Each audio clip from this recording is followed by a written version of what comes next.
Guess who's back? You're now listening to Unapologetic, the podcast, with your two hosts, Trey and Reg, discussing any and everything unfiltered.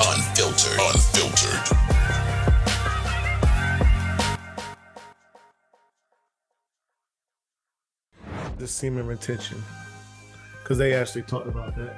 I hadn't got to that, but just in general. So if you met a man that was like, hey, like y'all was having sex, and he I'm gonna feel some type of way. I'm gonna feel some type of way because I feel like I ain't do my part.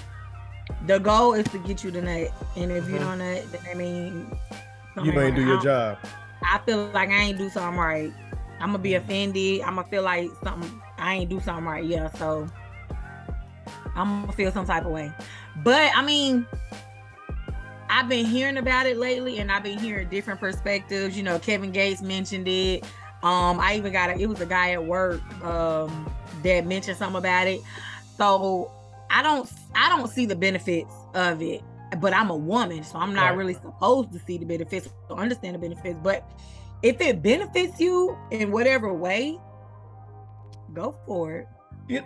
I would have to look it up. I don't know if there's no like proven studies that, because they say a lot of people believe it's like their life force leaving their body.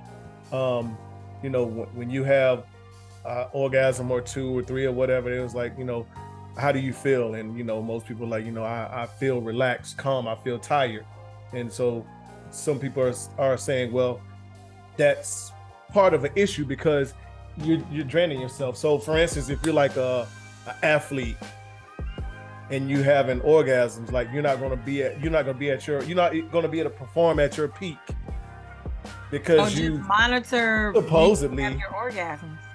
I don't know. But I mean, I get it because like I have to kind of get myself out before I go to sleep because it wears you out.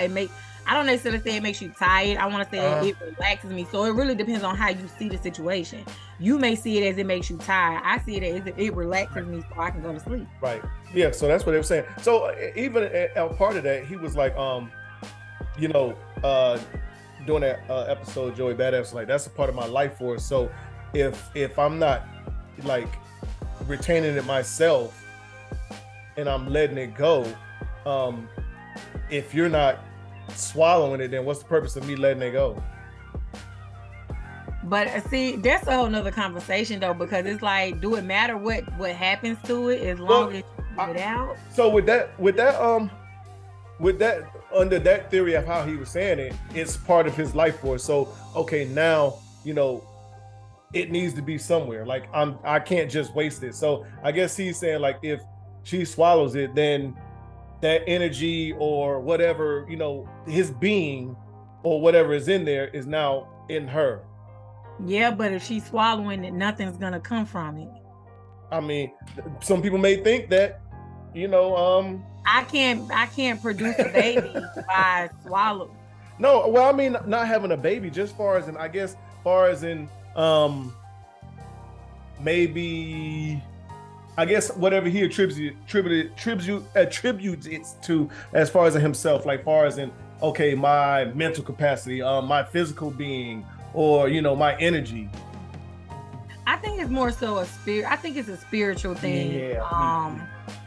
I think it's more of a spiritual thing. I would love to like have that conversation with somebody who's actually practicing the retention, just to kind of get a better understanding of what exactly they feel the purpose of it is. But other than that, like I would be offended if you didn't tell me in the beginning, hey, right, I'm practicing retention, so I may not come, but I need you to understand that, whatever the case may be, if it's not told to me in the beginning, I'm gonna feel some type of way, and I'm to the point we ain't done till you done. You see what I'm saying? Yeah. So it just means. I don't get it. Would you practice celibacy if you, let's say you were dating a guy and y'all was 6, 7, 8 months into dating, y'all was serious, and he's like, you know what, I want to try something spiritually, and I want you to try it with me. I want you to try celibacy. Yeah. You would? If we would sit, wait, are you speaking? We done already had sex, and now he wanna? Yeah. I would. If I know for a fact, it's gonna be a conversation later on a podcast. But okay, so and this is the misconception that we get about celibacy. That means no toys, no nothing, just no sex. Right. No porn, no nothing. I would attempt to try it. But now here's another question. What is the goal? What are we gaining from that? So that's a good question, because, when people say that, spiritually, I want to try this, maybe it'll, clear our thoughts, help us, understand ourselves and each other better relationship wise, and, where are we going or what we want between each other. I don't know, everyone has their reasons, but I don't know. I don't know if I could do it, especially if we have already been sexually active. We have been fucking on each other for about 6, 7, 8 months, and then all of a sudden, no.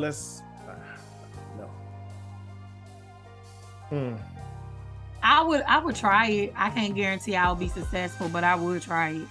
And you in the bed with this person, you waking up with them, possibly. 6, 7, 8 months. That's kind of serious. See, I'm over 250 pounds, so being in the bed with somebody, as long as I got my space and I'm comfortable, I don't necessarily have to have sex with somebody just because they in the bed with me. Yeah, you might have them long late nights, maybe all in the shower one day and dick rub up against you. I would attempt. I would try it. I would try to stay as focused as possible.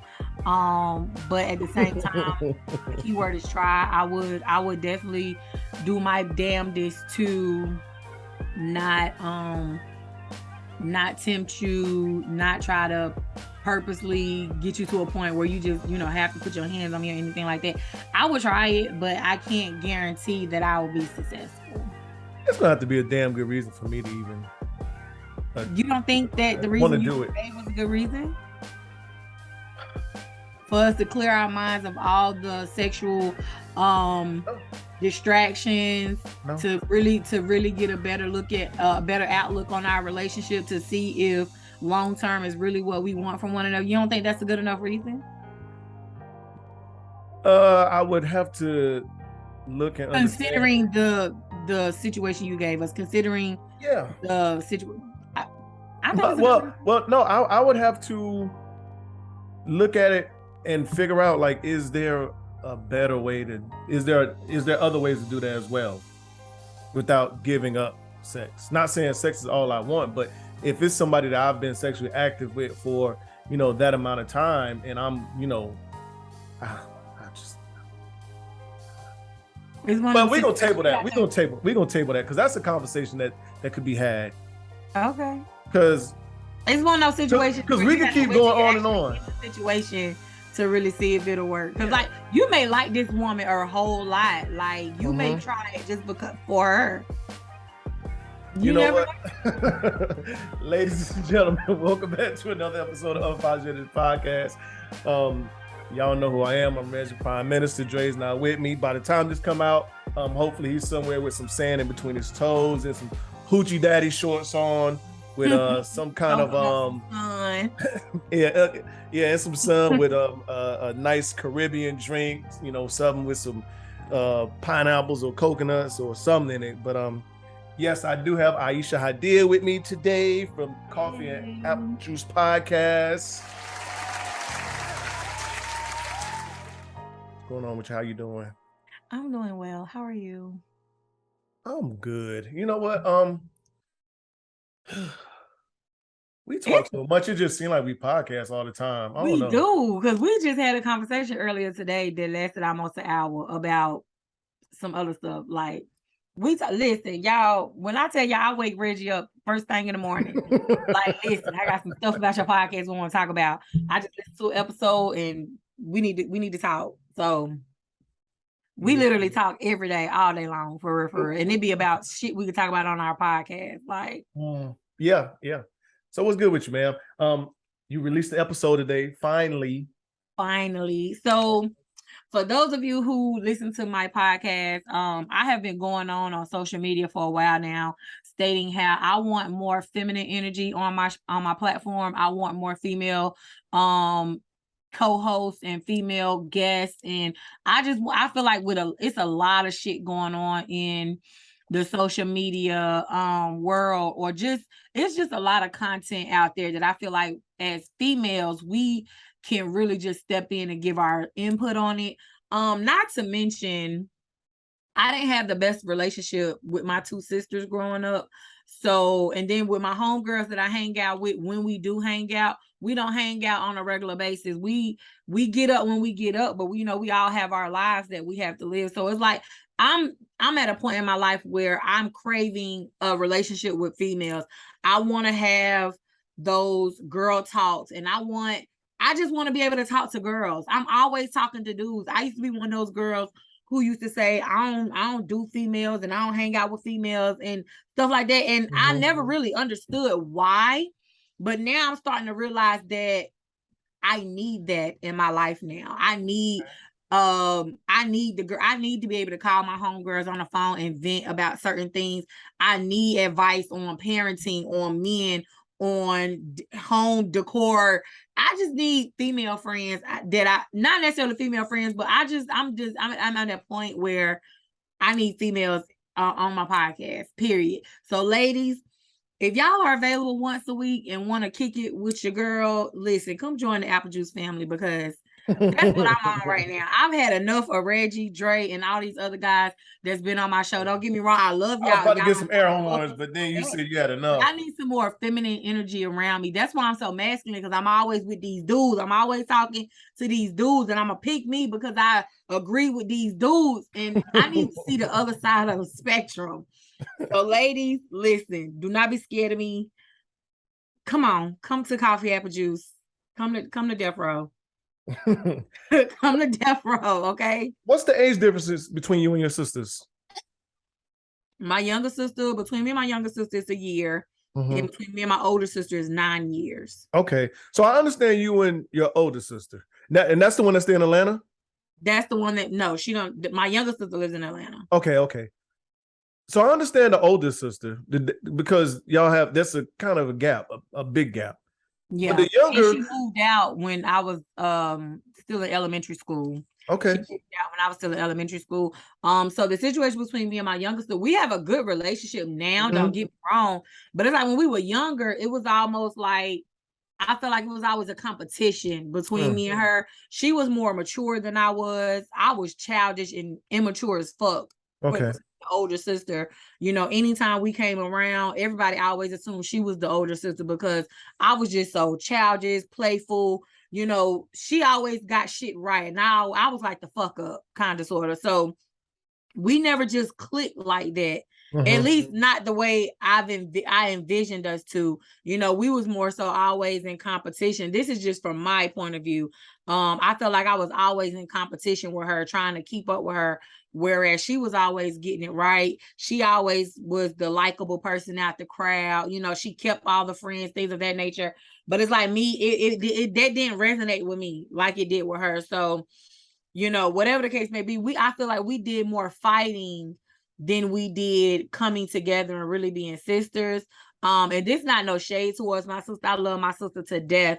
We have a better relationship now. We can conversate and talk on the phone and have those conversations now. But then I have to keep in mind she live all the way in Georgia. I want to have to get in the car and drive 15 minutes and go see my sister, but I can't. So, whatever the case may be, I just feel like I lacked that. I feel like I lack that milestone when it comes to just female companionship. I feel like I lack that. But I'm now at a point where I desire it and I need it. And I'm starting to realize that I feel like that is necessary. So, and then it's just, I want to be able to have these conversations with women, so that's where I'm at right now. But I did release an episode today. We talked about child support. So there was a situation where a guy pays $500 in child support and the baby mama asked for him to buy the kid a pair of shoes outside of the child support that he already paid. and his wife has a problem with it.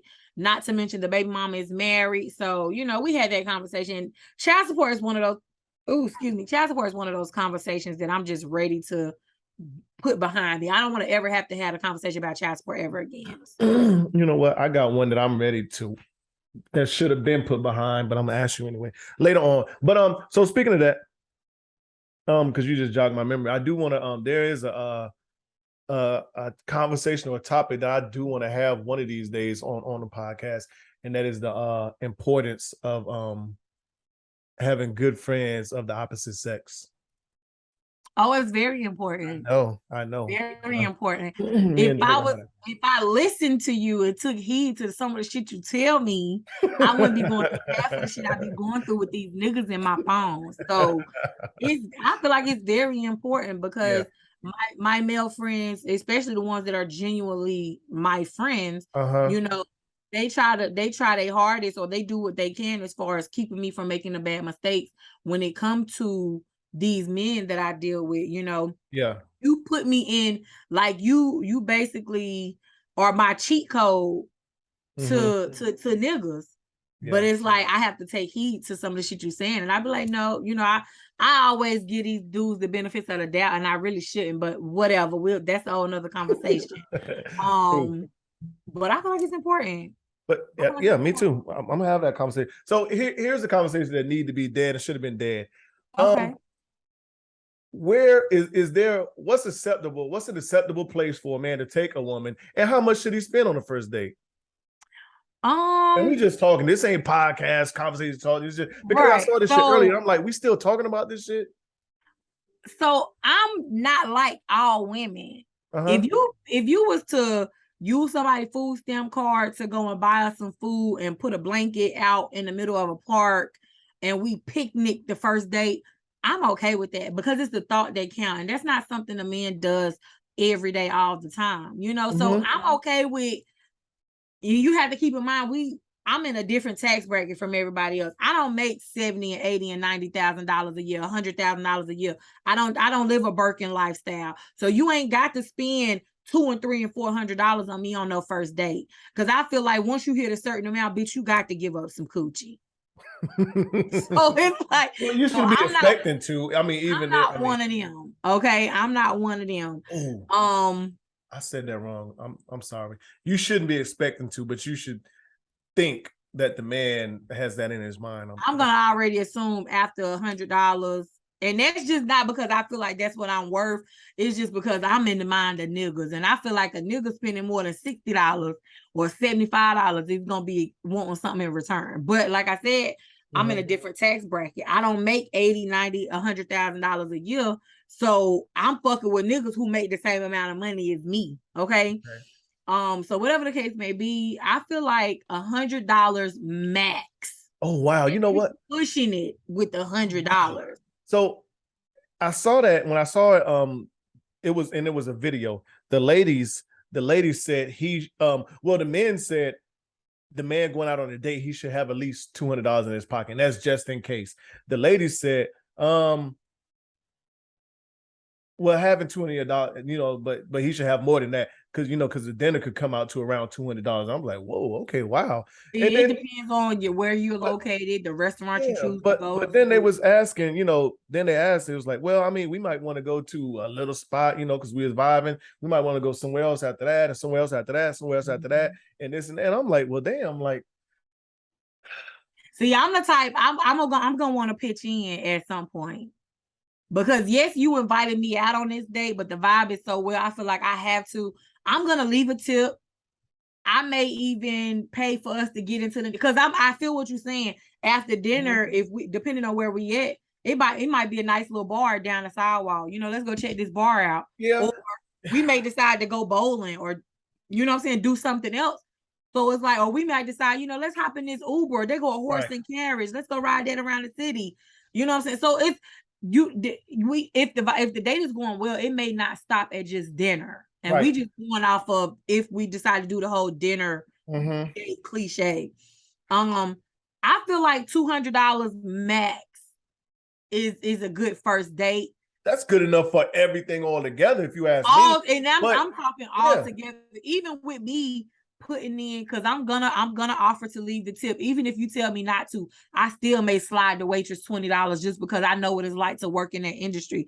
You know, so it's like, even if you tell me to keep my money, I still may mess around and spend a little bit of my money, you know, because I'm not one of them. So, you know, $200 max is where I draw the line. Anything over $200, and if I actually allow you to spend it on me, oh, you most definitely trying to get some coochie. And it's kind of an investment. Yeah, it's kind of an investment too. You gotta think about it, like that's, you know, because if you're, let's speak from a man's point of view, and let's say, okay, I'm weighing my options. I'm seeing what I got out here. You know, I met you, and we went out on a date. You know what I'm saying? And the date was nice. You know, but also, you know, and that was a Monday. I went out. You know, if I, you know, met somebody else and chose to go on a date. You know, and I think for me, I think everybody should open date until they like find who they really want to be with, and they don't have to have sex involved. But shit, if you're spending $200+ every time you step out the house because you're gonna have a little date or get together with somebody, yeah, you got to be in a whole different tax bracket. Yeah, most definitely. That's crazy. But yeah, I really don't have no announcements.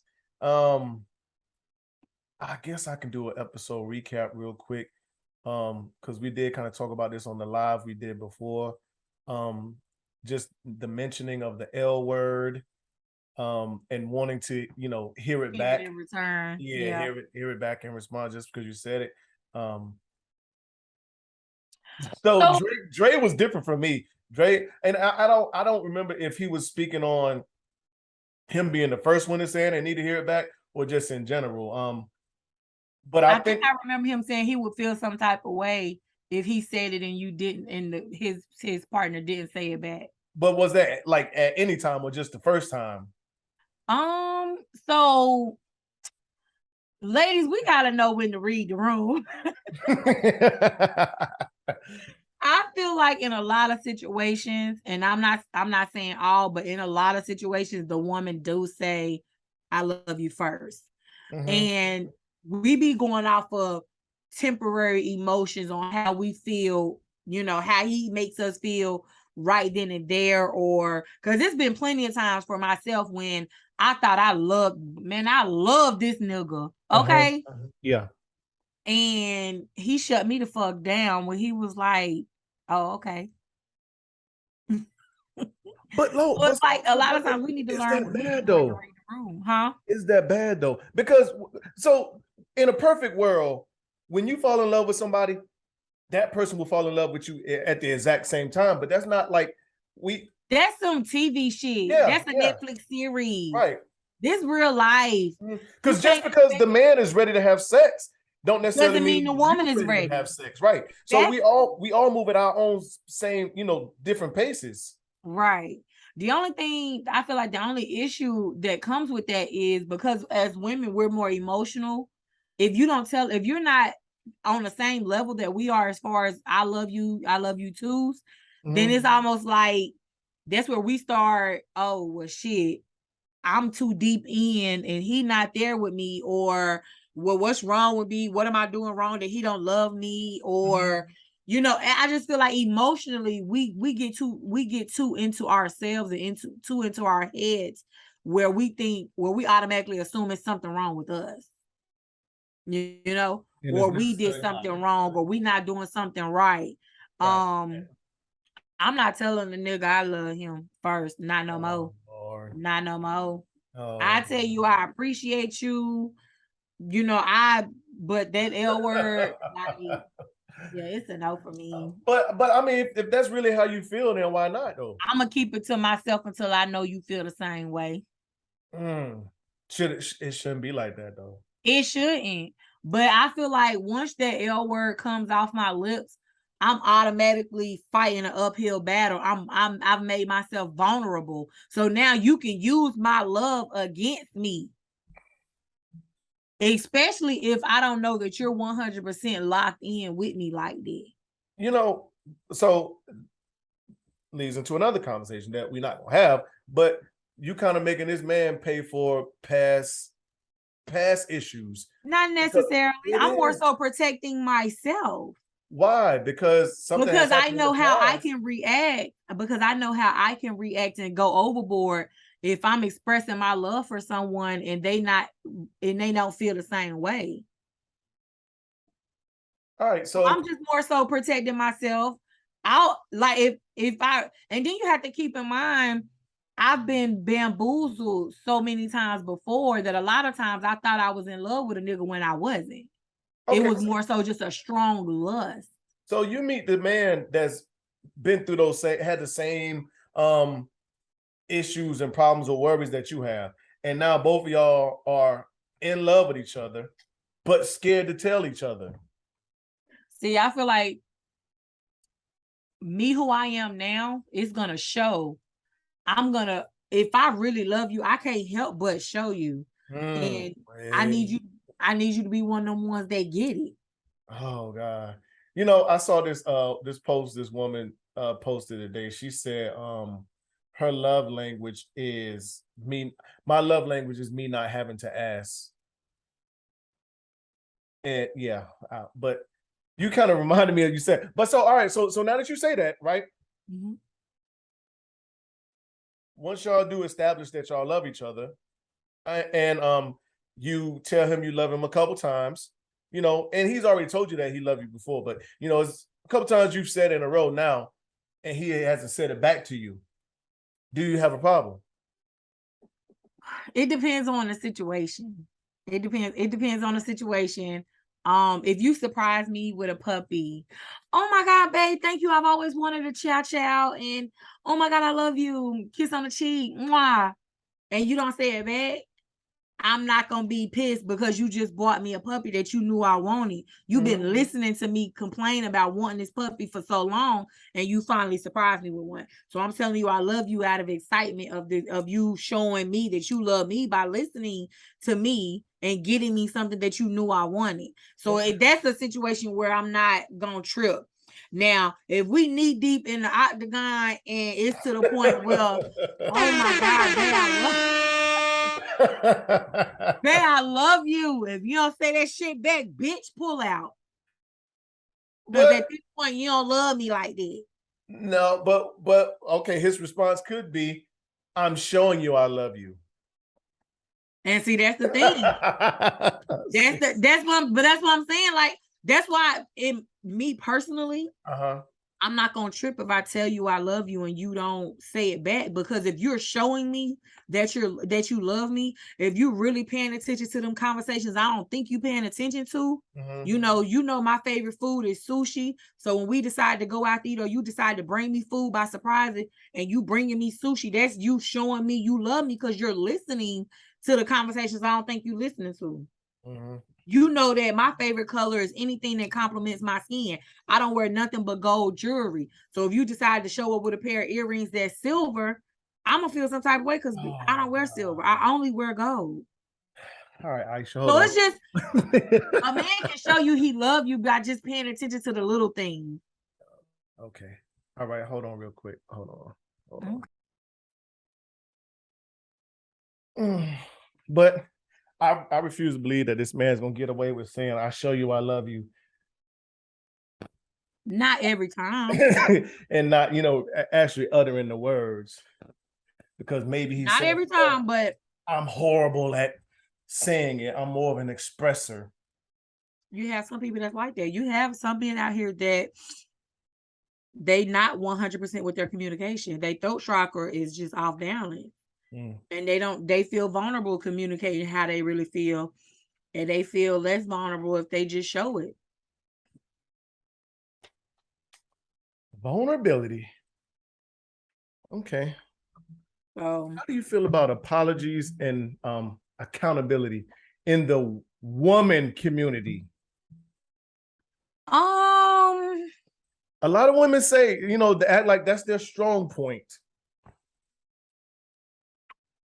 I feel like it's more situational. It's more situational.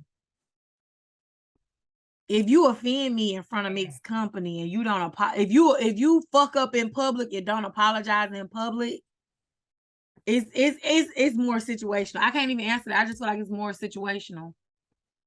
It is, because everyone will tell you that, you know what, I'm good at accepting responsibility for accountability for my actions. I don't have a problem apologizing or whatever else. But just my personal experience, there's been probably maybe one or two women in my life, and that's whether it's been a sexual relationship, something casual, hell, marriage that has actually really took accountability. I mean, you talked about this earlier, took accountability, or even, apologize for something they've done wrong. And if they, and don't get me wrong, a lot of women, even to this day, recently, a lot of women, will apologize, but the apology will be, masked in a, I just had I stubbed my toe on, and I'm just using an example. I stubbed my toe on the bed this morning, on the bedpost this morning, and then I went to use the bathroom, and I slipped, on the floor because and I was just having a bad day. Use that them having a bad day. I was having a bad day, so that's why But it's never, what, Reggie? I'm sorry. I was XYZ, and I was wrong, and I shouldn't have been. Whatever wrong, it's never that. It's always, some mixed up shit. And that's the majority. So I feel like there are certain areas that women don't like to be vulnerable in, and me opening myself up to apologize to you, to basically admit that I was wrong. I should have never talked to you that way. I should have never treated you that way. I should have never did it. That's a vulnerability for me, and or for a lot of people, period. And it's like, me personally, it's almost like I'm giving you the opportunity to tell me, I don't give a fuck how your day was. You don't talk to me like that. You see what I'm saying? Like, I'm giving you the opportunity to basically shoot my apology down and get your rocks off with me. So it's just, I don't know. I really can't explain it, but it's almost it's a vulnerability thing with. I'm more so just speaking for me. I have my moments where I can catch myself and be like, you know what? I'm sorry. I ain't mean to say that, and I ain't mean to come off on you like that. And then I do find myself saying, I'm just having a really bad day. You caught me at a bad time. But I also try to catch myself in those situations as well. Okay. And it's almost like we just be so ready to go off. Well, I be so ready to go off that I don't think beforehand. This person not the reason why I'm upset today, so they don't deserve the wrath that I'm finna bring down on them. You see what I'm saying? Yeah. It's like we don't realize until after the fact. I've lost friends, women friends, just over things like that. Maybe something was said that shouldn't have been said. They took something the wrong way, or maybe. Yeah, they said something, and instead of, I read it the wrong way, or this or that, Reggie, I shouldn't have said that. I shouldn't have came at you like that. It was more or less, I'd rather, instead of, me admitting my wrong or apologizing or whatever, we just don't talk no more. Yeah, I'm not one of them. And then if they did, and if we did talk, and if we did talk, it would be, more or less like, it was because I came outside and my tire was flat and I was just pissed off, and my day been downhill since that. And you like, well, what the hell that got to do with me? You know what I'm saying? But that ain't really, that ain't really an apology, because I think if us men, we apologize like that, like, you know what? Yeah, I just had a bad day at work today, and I came home and went off on you. You know what I'm saying? It's like, that's not a valid reason. The things you said to me, or how you came at me, like you saying, you telling me why you did it, you was feeling this way, you could have easily said, and it goes back to those, I guess, 5 ways of apologizing. You have to understand your strong suit in apologizing, I guess, and the other person the best way that they receive apologies? I think that's more so really it, the way they receive apologies. Because for me, I would prefer it if you would never put yourself in a position to where you have to apologize to me. In a perfect world, yeah. But we're not in a perfect world. So Right. if you came down on me and like if you cuss me out in public or you embarrass me in public, I need you to turn right around and fix that shit, because sometimes an apology can't fix the embarrassment, can't take back the embarrassment. No. So for example, I was at work one morning and I work in a very hectic, hostile work environment. And I was pissed off that my work area was fucked up. Okay. And I was so mad. And one of the drivers, he didn't come off on me in a negative way. He was just trying to tell me, hey, this don't belong on my truck. And I just spazzed out. Like, okay, if it don't belong on your truck, then put it the fuck down. Like, I just spazzed out. Mm-hmm. But then I realized, you not why I'm mad. And I embarrassed him in front of everybody. I walked off and then I came back and I sat on his truck with him and I apologized, but I apologized in private. Right. And I even said, I know I embarrassed you in public and I'm sorry. I apologize. I really should be apologizing in front of everybody, but I didn't mean it. I'm just having a really bad day. And I see what you're saying as far as the apologies coming with an excuse. But it was just one of them days, like at me as a woman or just me as a human, period. A lot of times I can't catch the explosion. I can't catch it before it goes off. I think none of us can, but some of us can, and sometimes you can, but I don't know.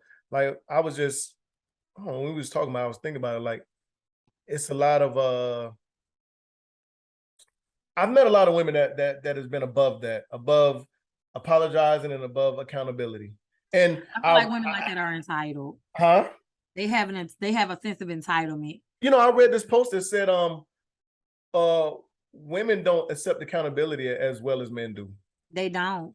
And I can almost agree to that. Like there you have it. So I'm most vulnerable with my kids, right? So if I come home and there's dishes in the sink, and my oldest child's supposed to wash them dishes, and she did wash the dishes, but everybody after her dirtied them back up.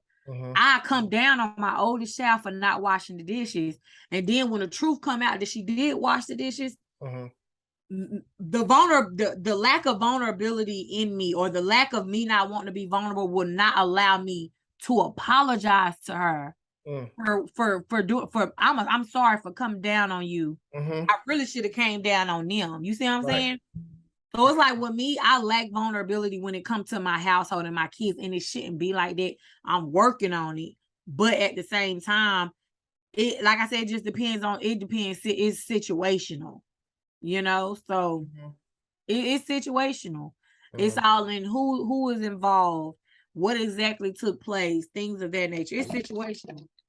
I was gonna say, ladies, for a lot of ladies that I know, I need y'all to work on that. But I don't know anyone, and I could point out, I got some that come to mind, but no one is gonna admit to,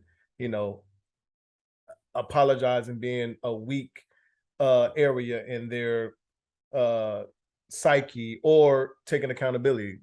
Everyone will say, "Oh, I'm good at that," but whatever. I just admitted to it. I will apologize. It may take me a couple minutes. I may have to sit down and think about it, but I will apologize. I'll take accountability. I'll admit when I'm wrong. Sex ain't an apology either. But let me also say, and I feel like a lot of women may be able to agree with me, a lot of times we don't be in the wrong. You know what? So stop it. So I knew you was gonna say that, and I was thinking about this.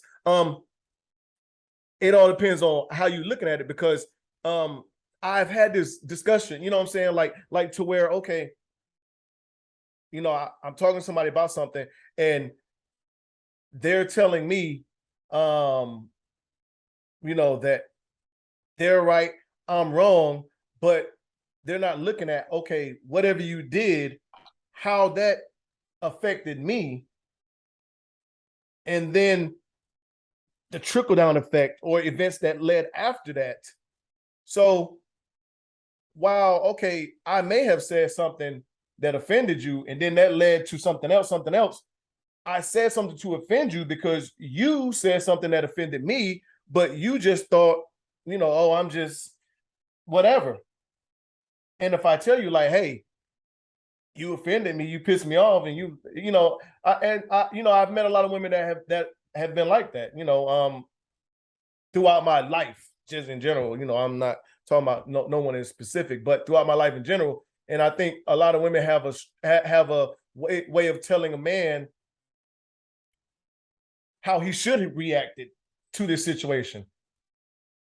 Like, our feelings are supposed to be a certain way, but no, I'm not going to react to the situation how you think I should have reacted. I felt this way about this, so this is the way I react to it, and it led to this, and it led to this, and it led to this. And I think there are a lot of niggas that fuck up, and that's the bigger thing on it. A lot of women are not used to being wrong, because a lot of the times, when it comes to somebody cheating or somebody fucking up, somebody doing something, it's mostly the men. So when it do come down time, that a woman finds herself in that position, it's kind of like, for a lot, it's uncharted territory. So all I'm gonna say is, women aren't normally wrong. Okay. But they are, and when they are, yes, they should apologize if the situation sees fit that they need to apologize. it's a hard task. But just keep in mind, a lot of time when a woman is at that is when you take us there, we usually not wrong. But I don't even, matter of fact, I take that back. It's not necessarily more so a right or wrong. It's more so the situation, the way we view it is the argument we're putting on, because we see it a certain way. Exactly. To men, the sky is white and the clouds is blue. To women, the sky is blue and the clouds are white. To animals, it's blue and white up there. It don't matter which is which. But it's like, my argument is 2 plus 2 equals 4. Right. Your argument is 3 plus 1 equals 4. Exactly. And I feel like once everybody realized that men and women think differently, we analyze situations differently, we see them differently. Mm-hmm. But I think that's when you gotta look at the whole.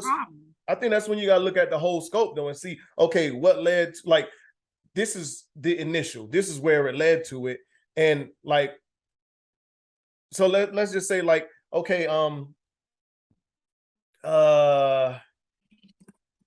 you felt playful, right? And you slapped your man in the back of the neck.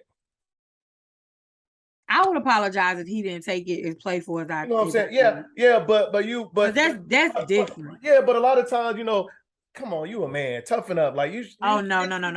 It wasn't even that serious. I was playing with you, whatever else. And you know what I'm saying? But in retaliation, he pushed you. And you like, damn, nigga, I'm a woman. Why you know what I'm saying? Why you, like, I was just playing with you. You shouldn't have even took it that way.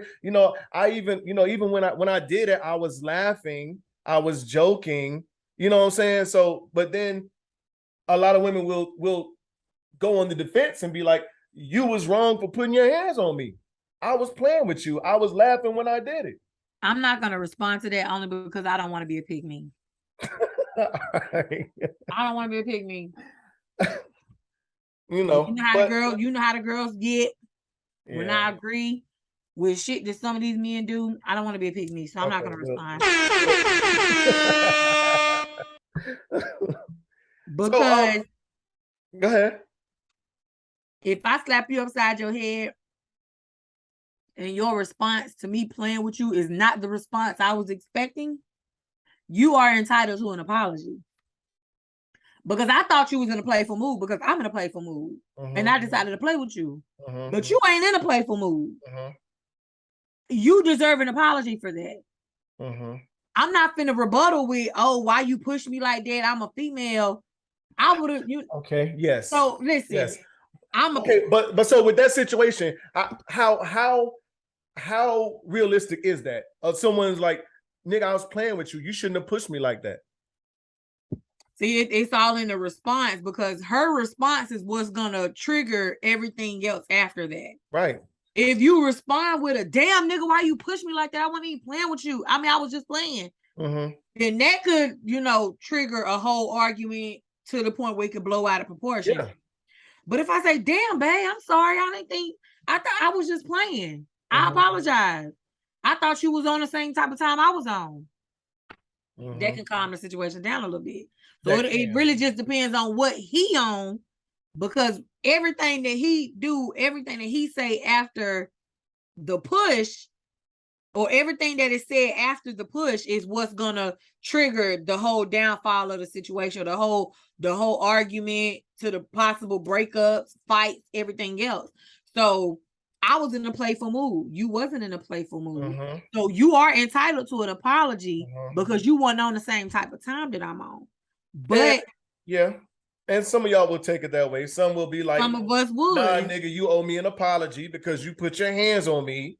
But you just put your hands on him. But she's failing to accept accountability for her actions, which led into whatever happened after that. And then the apology is, oh, I was just playing, or whatever else. No, I was wrong. That's all you got to do is tell me I was wrong. I shouldn't have. I should have, as you said, read the room, check the temperature, whatever else. So I don't want to hear that. I don't want to hear that. Oh, I was laughing. When I did it, I was playing. And ladies, this is hypothetical. Ain't nobody condoning any kind of violence, whether it's on men or women. But So I have a question, because I'm sitting here just thinking about certain situations. I feel like more submissive women take more accountability and apologize than more dominant women do. Now, I'm not here to offend nobody. Listen, I've already labeled myself as a pick-me. I've labeled that. Listen, I'm a pick-me. Kiss my ass. I don't care. But I really feel like women with the more dominant personality are less likely to apologize than submissive women. Do you feel that way? Or do you agree, disagree? Excuse me. So when I think about it, I don't ever think I've really been in a relationship with a woman that's more dominant. And I think they still didn't apologize? Huh? And they still didn't apologize when they was in the wrong?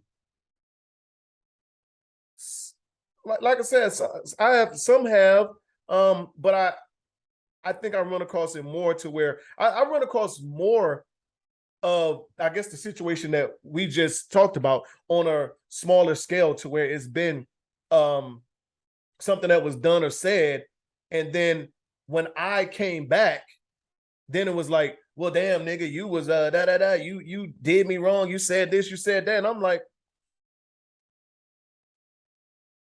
yeah, I think it has a lot to do with the genre of females we're speaking on too.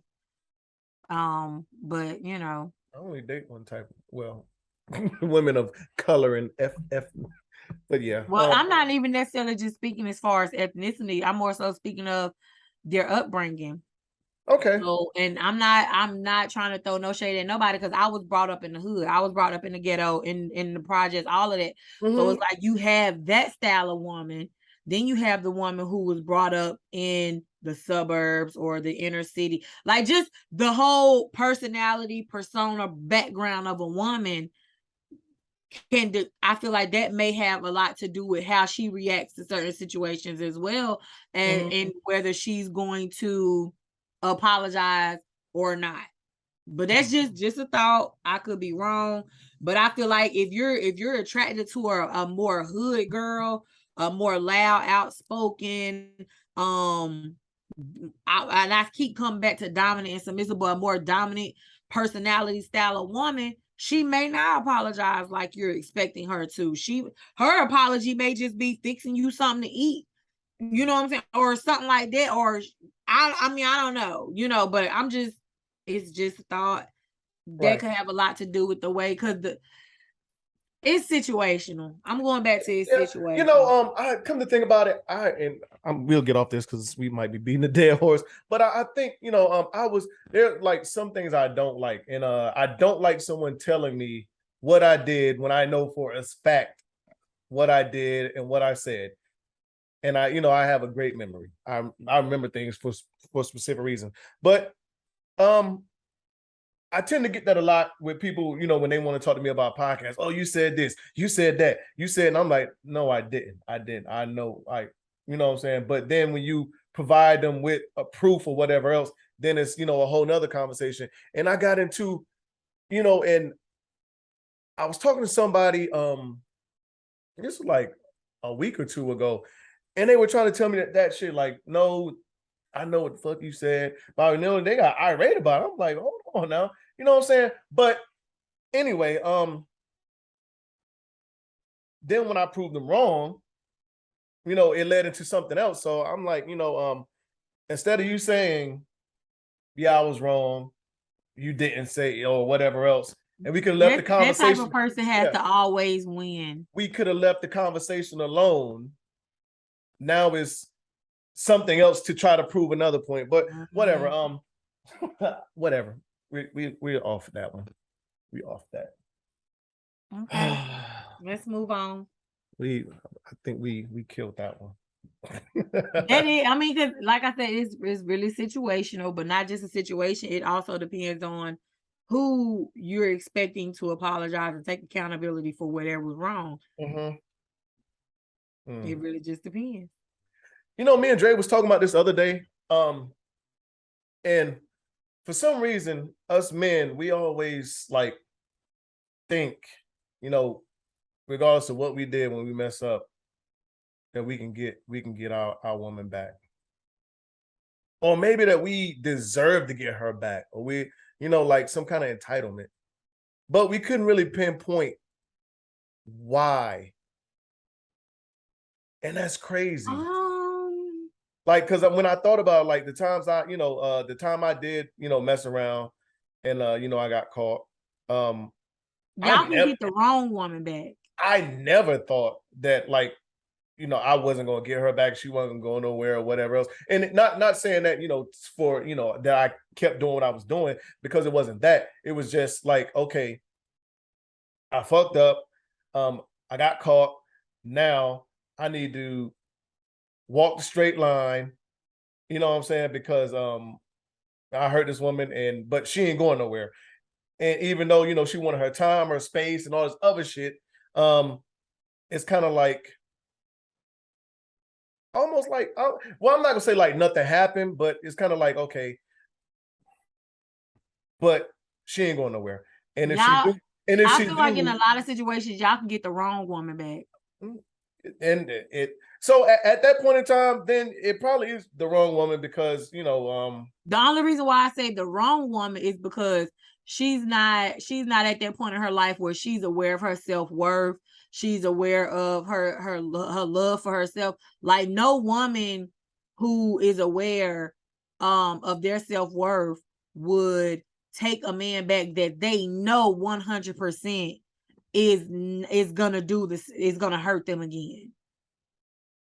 Like, so for example, I have an ex that I would take him back because I wasn't aware of how much I was worth. But once I learned that worth, he literally meant absolutely nothing to me. There was nothing that this man can do, nothing that this man could say that would make me take him back.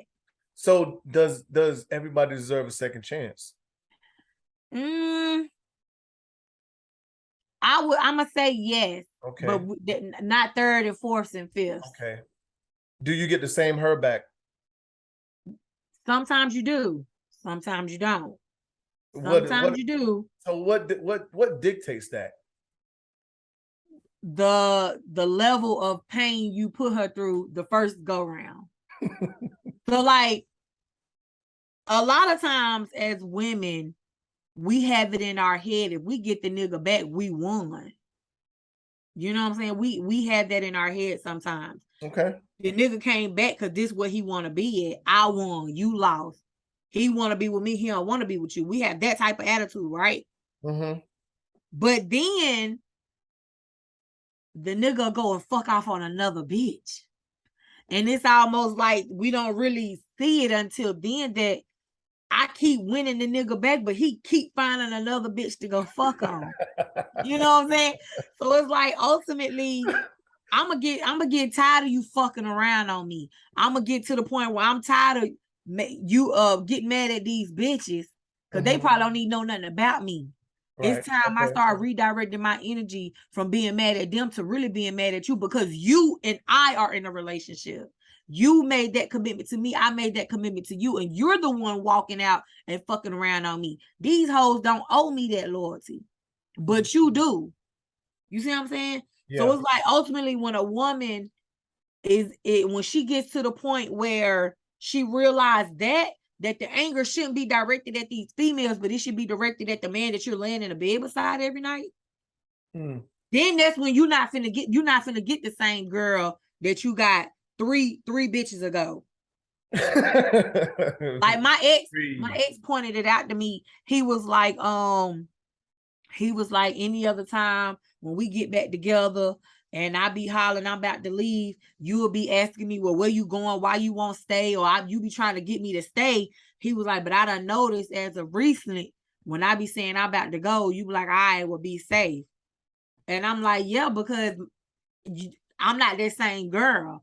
I'm not that one that's going to continue to put up with these girls calling my phone, not seeing you or hearing from you for days at a time.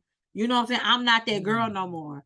So, I'm starting to realize that these bitches that you fucking around on me with is not my problem, but you are. So here's another question on top of that then. So now that you're at that point, ain't that an indicator that, I mean, so what are you around for then? Why are you in once you get to that an indicator point, that the relationship is over? Why are you at that once point? you get to that point, the relationship really is over. I hit that point after we broke up. Once I got to that point, I used to block this man and he would find another person's phone to call me on just to get through to me. But I was already at that point where there's nothing you can do, nothing you can say that would bring me to the point where I want to be back with you. Once I hit that point, I can't speak for everybody, but once I hit the point where I'm starting to realize the problem is you and not everybody else, it's done. I don't care what you do, who you do, how you do, when you do, where you do. It is done. Once I get to the point where I can really have a civilized conversation with you and not continue to bring up the bullshit you put me through, oh, it's definitely done. When I'm okay with the fact that I heard that you with somebody else, my baby daddies can't stand the fact that it don't bother me that they got new girlfriends. They can't stand it. They can't stand the fact that I'm not gonna argue with them. They don't like that. Once you let that hurt go and that hurt don't hurt no more, look out, cause bitch, I'm a new creature. They call that something. Ain't that kind of narcissist behavior? When people well, it's something else, but narcissism plays into that. When people feel a certain kind of way because you don't react to things that they're doing intentionally to get a reaction from you. But I'm not sure what it's called, but all I know is it means that somebody still got some feelings involved somewhere, and it ain't me. It ain't me. Kevin Gates once said, once you let that hurt go and that hurt don't hurt no more, look out, bitch, because I'm a new creature. I'm about to shit on you. Period. Like I'm done with it. I'm done. I don't understand or know like why I guess expect to get the same her back. Like, I don't know. You definitely not finna get the same her back if you're not changing yourself. But then it's name a man that don't think they're not changing themselves though. In general, you think because you ain't cheated in 3 days that you a changed man, but then you flip flop back to the man you was. That's not a changed man. A changed man is a man realized, damn, I really fucked up. I really hurt her. Regardless of if I don't satisfy whatever it is in me that needs to be satisfied, the goal is to not hurt her no more. That's a changed man. Mm-hmm. Realizing that you really fucked up and you really hurt this girl that you swear you love. Mm-hmm. And you willing to do any and everything, make whatever sacrifices you need to make sure that you don't put her through that pain no more. That's a changed man. It's like I tell my package handlers at work, I be like, y'all be in here fighting for jobs y'all know y'all really don't want. And that's what a lot of these dudes do. They be out here fighting to get back in relationships with women that they know they really don't want. Especially when you know you texting a bitch right now that you gonna link up and fuck probably a couple days down the line. Like, come on, bro. Why is you fighting for me and you know you not gonna do right by me? I wish I could answer that. I don't know. I haven't dabbled in those arenas. I don't know. As of lately. Not as of well, I mean, once upon a time, but okay. I was in my early I was in my mid to late 20s, because I had just got divorced. Yep. All I'm saying. But I didn't get that playtime though. When I was younger, like because I got married at an early age and I had kids, my first child was born at an early age. So I didn't get well, it don't matter. I mean, because I have cheated before, but but there ain't no excuses or anything for cheating. I mean, because at some point in time, I think there are some holier than thou people that has never fucked around on anybody before in their life. So we're not talking to them or talking about them. I don't even know if I want to believe that shit, Aisha, but I don't even know if I want to believe that. But from what I can recall, I think I've only got caught cheating. So got caught. See, you said keyword got caught. Is it cheating if you never find out? You're absolutely right. Yeah, I guess you're right. Well, it's not cheating to the other person. Oh, okay. Okay. Let's switch gears real quick. I got a crazy question. We was definitely finna go down a rabbit hole with that one, because if you don't consider it, if you don't know that I cheated, no, right, it ain't cheating. So let's be a little toxic real quick. That was as toxic as it's gonna get today. No, it ain't. All right. So listen. Okay. After you cheated, how did you feel coming back in the house? I ain't feel no type of way. And you didn't get caught. I didn't feel no type of,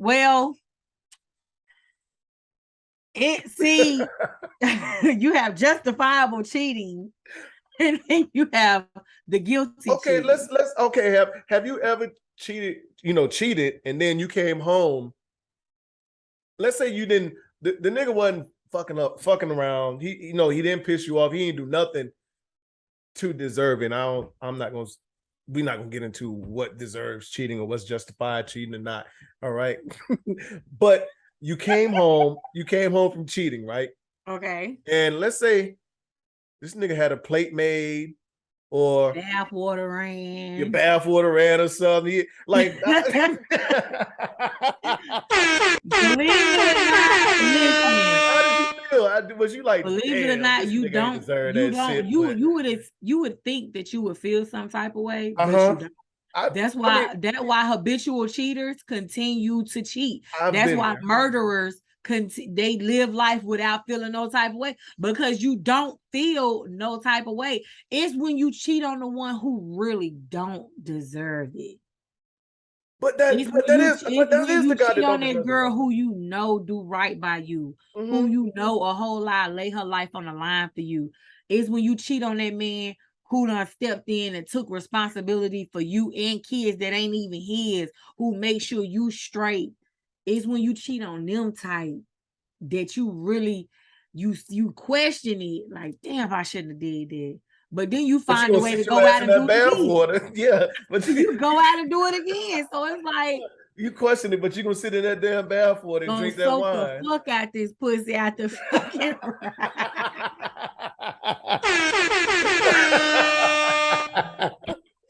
listen. Yeah, you be sitting there thinking like, damn. Cheating, then you got cheating where it's like, damn, I shouldn't have did it. I fucked up.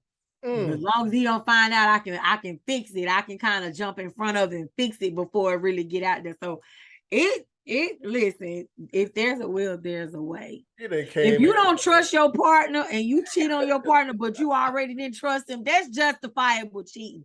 Because if something in you is telling you that this nigga or this bitch is doing something she ain't got no business, 9 times out of 10 they is. It might be. Or you just done fucked over so many people in your past that your conscience just won't even allow you to see the good in somebody.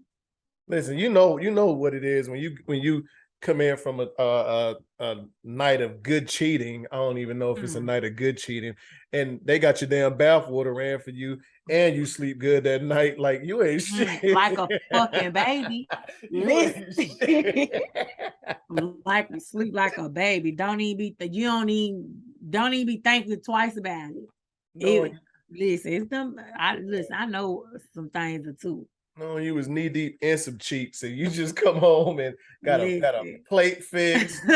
Kids already situated, got their clothes ready, everything. Man, listen, I'm sure there's plenty of niggas that can relate. Females too. Yeah, oh yeah, absolutely. Yeah, on just in general, because I have a lot of, well, of course, male friends and female friends, and for a long time, that's why like I was scared of like, damn, like my women friend really scare me sometimes from even like really getting serious, because some of the shit we talk about and they do, I'm like, oh boy, if I run it like, because we talk and they tell me some of the shit they do. I'm not gonna put anybody's business out there, but I'm like, but that's when I started to realize like it ain't no difference between men and women from the things they do. We just go about doing things right. Absolutely different. Absolutely. Yeah, because shit, I know women out here that's out here got side niggas and will say they going to work and don't even go to work. They done went somewhere else. Drove to Charlotte. They in Colombia. They done drove to Charlotte to be with they sneaker link. He done got and the man and you won't even question it. You're not gonna question it because she doing what she need to do by you. So you ain't gonna question. She ain't slipped up yet. So you ain't gonna question it. But see, with niggas, y'all don't do it right. That's why y'all always no. So here's the problem. I'm not gonna say we don't do it right, because some men don't. Some niggas get caught up on their own accord. Listen, y'all be cheating with the bitches who be wanting to find me and tell me, yeah, I've been fucking your nigga. But no, it don't really start like that though. Because but that's how it ends, and that's how y'all get caught. So the difference is, there are few men that's going to go stalk this woman's Facebook page to find out who her husband is, and then start liking his posts or the pictures they got together, putting some little hard eyes on it, some shit. And you know what I'm saying? But women will do that shit. So for instance, your nigga's cheating on you, and the woman he cheating on you with, she done found your IG. You not even friends with her, right? She done looked at it, she done seen a picture of y'all and put the hard eyes on it, and you get the comment and you like, well, who the fuck is this? Oh, yeah, who is this? So now you investigate. Yeah. You know what I'm saying? It ain't too many men out here that's doing that shit. You know what I'm saying? Like a nigga will let it be. Now there are some men that'll probably, hey bro, I'm hitting your old lady, I'm fucking your old lady. But that's ain't like a very rare. It's very right. So yeah, so for a lot of those. So men, I wasn't wrong. I wasn't wrong. Men, when y'all cheat, a lot of times y'all cheat with the woman who wants to be found out about. She don't want to be no secret no more. Sometimes, but like I said, it don't start like that though, because the time but I got started, after a while, I'm tired of fucking you, and you go home to your wife or to your girlfriend. I'm tired. Like I'm not no bag of dope money that you could just hide off somewhere. But then it's too late, because then when you say, all right, well, you know what, let's go ahead and call it quits. Let's end it. Like try to do it amicably if there is a thing. She ain't going for that. Right. It ain't gonna happen. But you can do that with a man. You know what I'm saying? A man, he don't never like drama. Huh? Men don't like drama. Yeah. So whether it starts out that way or not, because the situation I was in, she knew my girl. She knew I was in a relationship. And I heard all the stories. I'm a grown ass bitch. I don't be telling nobody my business. I don't do this. I don't do that. Yeah, boo. As soon as you get her that motherfucking pink slip. No, it didn't even reach the pink slip stage. She didn't. I don't even think she waited that night. She told her best friend. Told her best friend, and guess what? Her best friend didn't even know my girl. Went right to her, found her on Facebook. Cause she felt she was like, I don't like the way these niggas out here doing us. Shit, see. And then when it came back to me, I'm like, oh, let me see. Hey, what you talking about? I ain't talking to nobody. I ain't talking to her. I'm like, well, listen, my lady calling me talking about blah blah blah blah blah. I ain't talked to your lady. Well, somebody talked to her. I ain't tell nobody nothing. And like I said, come to find out, when me and my lady end up talking, about it more in depth because we have some things going on. She told me exactly who told her. I'm thinking to myself, well, how the fuck she know? But of course, how she know? Because But even with a man ain't gonna do that. Your nigga ain't gonna like for instance, if I knew anything, if it's another hypothetical. If Dre got something going on and he cheating and he happened to tell me, I'm never going to go, to anybody and be like, hey, Dre out there, not, what I'm saying? Like, that's not your business to tell anything that anybody else tell you. And that I feel like that's where a lot of people have it fucked up. If I tell you I'm cheating on my nigga with your best friend, that's not your place to tell my nigga, oh, she fucking around with my best friend. That's not your place. Mm-hmm. That's you to take the information to your fucking grave. Period. But everybody missed that part of the program. They were sleeping that part of the class. Yeah, listen. They were sleeping that part of the class, and it's okay. You just have to be mindful who you tell. That's why a sneaky link is a sneaky link. Yeah. You sneak and link with this person. And that ain't even necessarily cheating either. Actually, it ain't cheating really. Because if they don't find out about it, it's not cheating. Well, because the sneaky link could be like you said. Well, not like you said, but the sneaky link could be your shift leader. That's more or less where that sneaky link came from. It's somebody that you probably ain't supposed to be, fucking on. True. Like we supposed because we ain't supposed to be fraternizing in the workplace. It's my shift leader, it's my manager, it's my boss. People just turned it into these are people in relationships fucking around. No, this whole different topic is like I might be hitting my homeboy's sister, and ain't nobody supposed to know. And when we link up, it's sneaky, because I don't really want my man even though I won't do that, but yeah. But so yeah, that's how most of a lot of men get caught, because it's after a while, I guess like you said, the women running and telling, or they got to one up his lady. That's now we're not saying that dudes don't get in their feelings. Yeah, some things.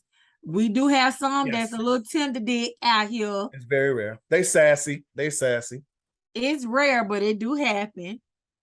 It do happen. Listen, I don't want to be around them. I don't want to be around that type of man. Don't involve me. Is love really unconditional in relationships? It's supposed to be. But okay, so y'all had this conversation on one of y'all episodes where y'all was like, a lot of people are loved with conditions. I love you, but, and I feel like y'all not taking all situations into consideration. So for example, my ex, I love him, but I would never be with him again because of what he put me through before. It's like a part of me will never be able to accept the change in him because I don't want to put myself in a situation where he could possibly hurt me again. I love you, but it's a lot of things that come with you that I cannot deal with when it comes to us being in a relationship. But so when you're in a romantic relationship with somebody, should you love them unconditionally?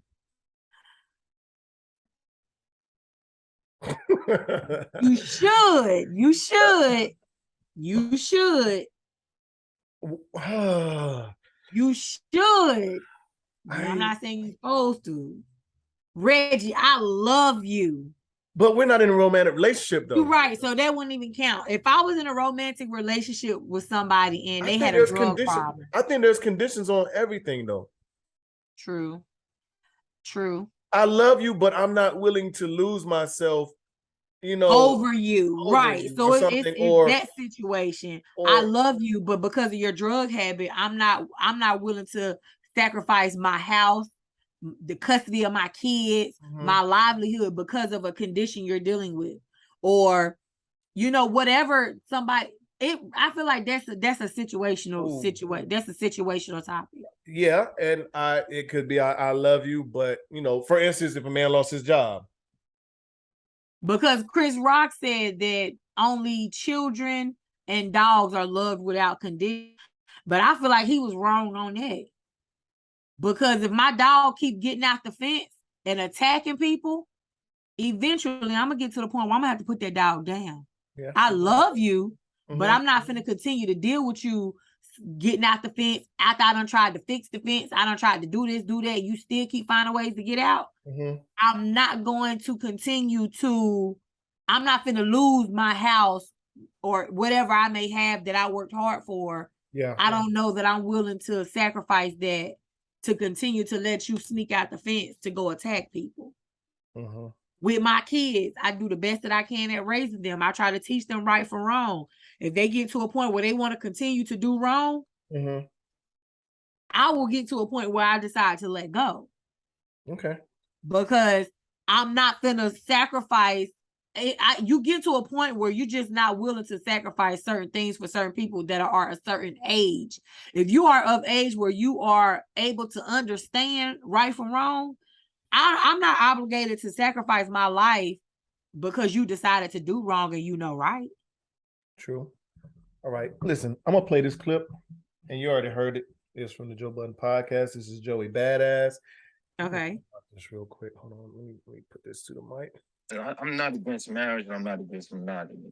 You know what I'm saying? But when it comes to marriage, what I'm against is like the government getting involved and shit like that. Like, that's why I'll just be like, yo, look, baby, we could do the whole ceremony, fly your family out, we can go to Jamaica, we do the whole joint, bridesmaids, roommaids, all that. But we're not signing. We ain't signing they shit. You know what I'm saying? Like, love is love. You my wife, we gonna do that. You my wife. You know what I'm saying? And the moment where this shit not gelling no more, we should be able to walk away and separate. You know what I'm saying?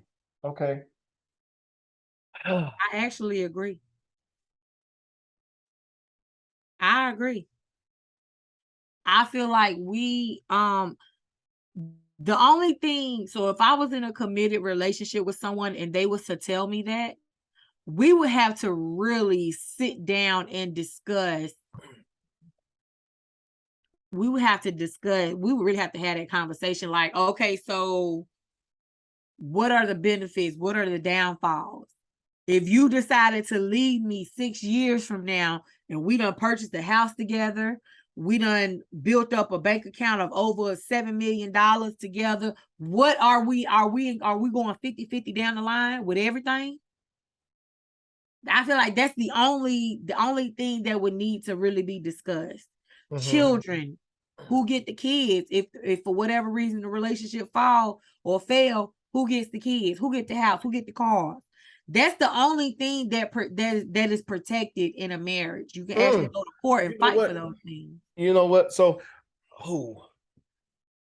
we're gonna use a traditional relationship, right? Okay. Y'all decide to do that, right? And for the record, I like the sound of that idea. I mean, it sounds very feasible. That's if you want to make it work. I don't think there's a lot of women that will actually go with this idea. You being an outlier for that one. Well, on the other side. But let's say we'll take a traditional relationship, right? Okay. You're married to this man. It's not on paper. He's paying the majority of the bills. He's paying because women want men to pay the house note. Okay. He's paying the house note, but yes, y'all got this house together, but he's paying the house note. Let's say you're taking care of some utilities. He's paying his car note, your car note, and you probably paying insurance or whatever else. All right, so once y'all decide to leave or, you know, separate amicably or whatever else, being that he paid a house note and he says, this is my house, I'm paying a note on it.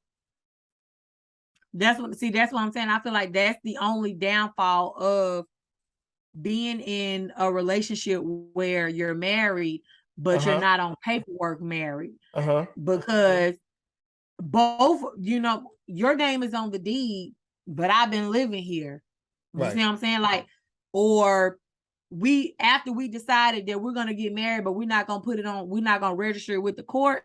We decided to have children. We got 3 kids now. Who gets custody of the kids once the relationship is over? You see what I'm saying? So I feel like, though it sounds good, those are the issues that you will have to deal with if the relationship was to come to an end. You know, but I think it can work for a lot of different reasons. And like you said, you just have to... Yeah, I have to have that conversation. Had a conversation, but put down, okay, this is how we're going to handle this. This is how we're going to, you know, yes, you got the house, or you was paying the house notes, you know, but it's easier for you to go somewhere and get another house than it is for me with 3 kids, you know. So, okay, that kind of makes sense. If he gives you custody of the kids. Yeah. Because you got to keep in mind, you got some men out here that actually be fighting for their kids. They want their kids. They want custody of their kids. There was just a situation where a man won custody of his daughter and the wife cut all the daughter's hair off. She couldn't have been no older than 5 or 6 years old, 4 or 5 years old. And the wife cut all of the little girl's hair off because the dad won custody of the little girl in court. So we're not going to act like there are not situations where men are not out here fighting to have custody. Oh yeah, absolutely. They are. Shoot, I had custody of my daughter. So I think for a lot of people, and mainly some women, this won't work because I think women are more enamored with the we're married on paper aspect of it, the courts or whatever else says we're married, or you know, the ring aspect of it. I think it goes more goes into it than just the love part of it, because you know, I've had this conversation with, you know, plenty of times to where it's been like, no, I would never do that. You know, no, we gotta go down, not go downtown, but you know, we gotta have this in writing. You know, I would do it, but I feel like if I was to suggest that in my relationship, or if my man was to suggest that in my relationship, we would definitely have to sit down and come up with a contract that would state if for whatever reason we were to divorce. Because the only downfall of a relationship like that is determining who gets what when I die. You have celebrities that have been in a relationship with women for years, and that celebrity dies and the woman was entitled to nothing because they wasn't married. Right. Or not even necessarily celebrities, but you have situations where women are left with nothing because they was not legally married to somebody. So I feel like if my boyfriend was to come and say, all right, babe, listen, I love you. I want to marry you. I want to be with you to the end of time, but I don't want to go through the courts. We can have we can have a wedding, the ceremony. We could do all that glitz and glamour, everything, live under one roof, all of that. I just don't want to have to register no paperwork with the government. No. I would say, okay, but now we need some paperwork within ourselves, because if you was to pass away right now, I won't be entitled to anything that me and you have accumulated together, or that you have accumulated that you would expect to be left behind to me and the kids. I won't be entitled to that. You see what I'm saying? Right. So I feel like there's a lot of things that government weddings would kind of put in place that non-government weddings would. I'm all for a non-government wedding, but you and I, as partners, this is something we need to have in place. Life insurance policies need to be in place. What is it? Will and testaments need to be in place. You know, who gets custody of who? That shit needs to be in place, whether we go through the courts or not. I think more people want that that certificate too. They gotta have that certificate. The government just give you a level of security. That certificate makes it's like it makes it official for some reason for a lot of people, which I don't know why, but I mean, I really feel like the ring. I feel like a lot of people think the ring makes it official. I don't think that, but I feel like a lot of people makes it. No,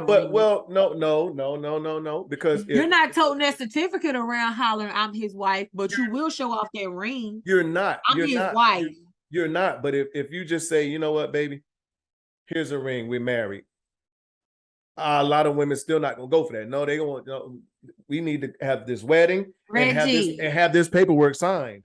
Reggie, at the end of the day, if a man was to go to a woman and give her a ring and give her the actual wedding ceremony, that paper, it may mean something to some, but to a lot, it's not gonna mean. But we don't even hear about the paperwork of a wedding now.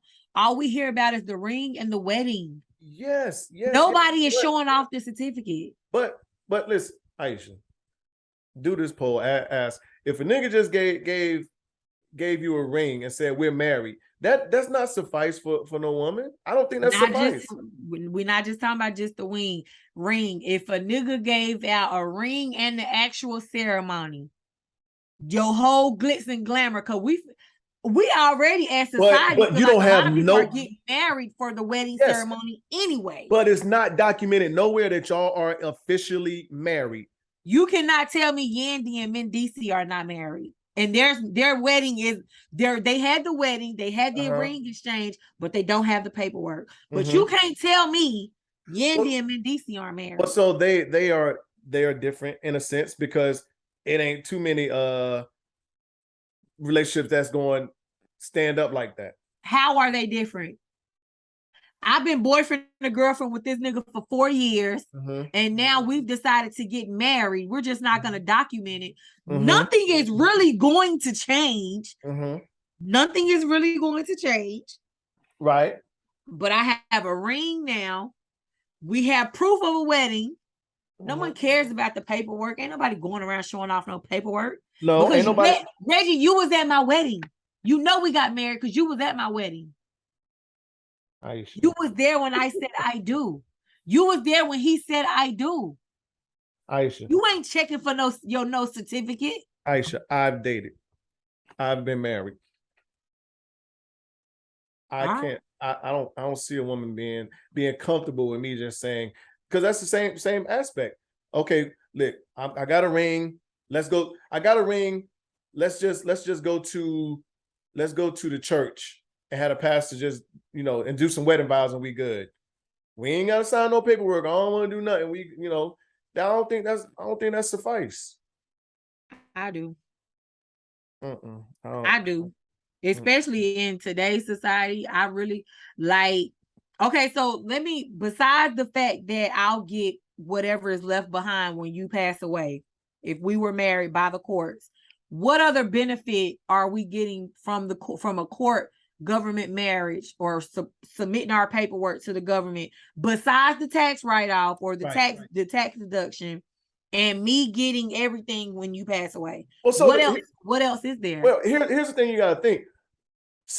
Like the majority of society thinks that what the government tells us is law, or what society says we should do is law. So your marriage is, they'll tell you that your marriage is official once is signed off on by, as they said, the white man, or you do it this way. You go to the magistrate's office and it's such and such. You know what I'm saying? It's documented.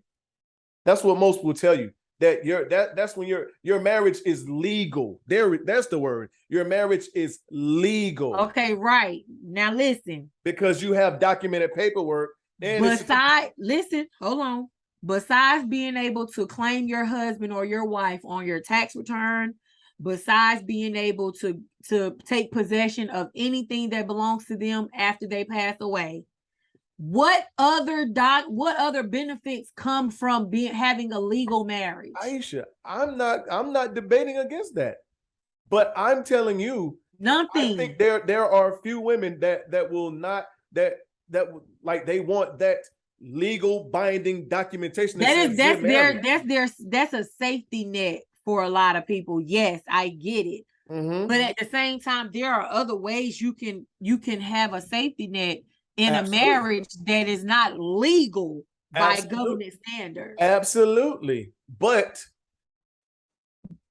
as we said, so we're gonna do that poll. Would you rather? I actually think we'll do that poll. Would you rather have? Would you rather have? And what is it? What is it called? An elope? Well, no. Well, because you use the word. Would you rather have a legal binding marriage or a marriage without any paperwork? I guarantee you, it would be overwhelmingly probably legal binding. But see, they have to hear the arguments, because I just sitting here thinking about it. So I agree with you. Don't to not have a legal binding marriage, because we can sit down and set our own terms. Mm-hmm. No, if we and I want agree this with that, marriage Aisha. to have an expiration date, hey, in 5 years, if we make it to 5 years, let's sit down and really determine if we still want to be with it.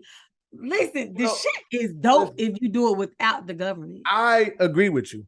I agree with you on all aspects. Like, yes, if you do it the right way, to where you got, and I had this conversation many a times with like different people, like the way me and my daughter's mother, the way we did, me doing child support, we didn't go through the government.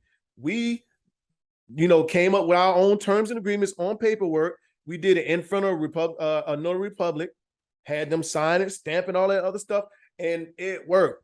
There are other women that would say, you know what? No, I'm going to court. I want this nigga on papers. I've told my homeboys that, and I've talked to their, when I had soldiers, and I talked to them and their wives, like, hey, look, you can get more money, you do it this way. You don't involve these people, whatever else. Nope. I'm getting them papers. Let's put the poll out there. But no, I think let's put the poll out there. More will want that legal binding documentation. So listen, I had there was this older lady that I knew, right? She had got divorced from her and her husband, amicably divorced. He was a colonel in the Air Force, making big money. Money. Got offered he retired. So he's getting, disability and retirement. He got offered a job by one of his other friends that he was in with. And I think he started off at like 175,000. Right? Okay. So he, told, they had some kind of agreement, that she would get all of his retirement pay. They was married? Yeah, they was married. Okay. That was in their legally. Yes, legally. That was in their divorce agreement. She would get all of his retirement pay until she remarried. So fast forward, a couple years down the road, she's dating this guy. They've been dating for like 3 years now. He's madly in love with her. She's madly in love with him, right? Okay. He wants to marry her. He proposed to her. And she wants to be with him, but she don't want to lose that, $6,000, $7,000 a month that she's receiving. Okay. And retire, from her husband's retirement pay. So how was that? I get it, but see, that's a situation where we married, we just not on paperwork. Because technically, if I'm still entitled to your retirement pay, I stop getting it once I legally become remarried. Right. I have a boyfriend till you die. Okay. So how do you feel about that if it was on the other foot? Now it's the man. You really love this man. You want to marry this man. You want to be with him forever. Well, it'll be different because you don't need the legal binding documents. And But as we're saying, there are a lot of women that will say, like, I don't give a fuck about that money. Like, we can do. And like, that's the point that I was going to make. So you have some situations where if I'm entitled to all of my ex-husband's retirement pay till I remarry, this man that wants to marry me may say, listen, I got more than enough for us to live off of. I got a good job. I make great money. We don't need that man money. So go ahead and marry me and let's be done with him, you know? So if it all depends on the type of woman that you're dealing with, because you got some money hungry women who they don't care about the marriage. They want what you got as well as what she's entitled to. But then you have some women who, well, this man want me to be his wife and he can more than ever provide for me and give me everything that I want and need. So I'll remarry and not have to worry about your retirement money anymore. You see what I'm saying? So it really just depends on the individual that you're dealing with. You know, we're going to continue this conversation on live. Because a prideful man ain't finna sit there and let his woman continue to receive money from somebody else. Because that's almost, that's giving that man the opportunity to say, nigga, I'll take care of y'all. Y'all get my money every month. Absolutely. So you see what I'm saying? So it really just depends on the person you're dealing with. It depends on, it's situational. That's the name of this episode. It's situational. Because a lot of these situations, a lot of these issues, it's really situational at the end of the day. But for a lot, it ain't a lot. I'm telling you, that legal binding paperwork, they want that shit. True. They want something that the government gave them and said, listen, you are officially married. True. But let's do these unapologetic truths so we can get up out of here. Okay. Wow. Right. I guess going right in line with what we were talking about, I guess. You rather be in love or rich? In love. Listen, I'm a hopeless romantic. I want the rose petals leading me to a bedroom where you got balloons and candles lit. You got pictures of us hanging from the ceiling. All right. I want to be in love, and I want real love. Okay, I got you. All right, so let me ask you this question. Okay. And you could talk about this later as a topic on the episode. Is that fairy tale aspect of love and romance and whatever else that you have, does that cloud reality as far as in dating for you? What do you mean by that exactly? Like, so those things that you just said, right? That one specific instance, okay. Oh, that one specific instance? That was so just you don't one. So you don't want that? You don't want no, I want all of that, but I also want the feeling that I know my man will step up and protect me, because that's a part of being in love. Okay. But hold on. Let's keep it on the first part. So that stuff that you said you want, that you were talking about. So let's at Valentine's Day. Yeah. Or birthday. Okay, so or just that one time. All right. So just that one time. All right. So yeah, I was going to ask you. So how realistically do you think, that you'll find that?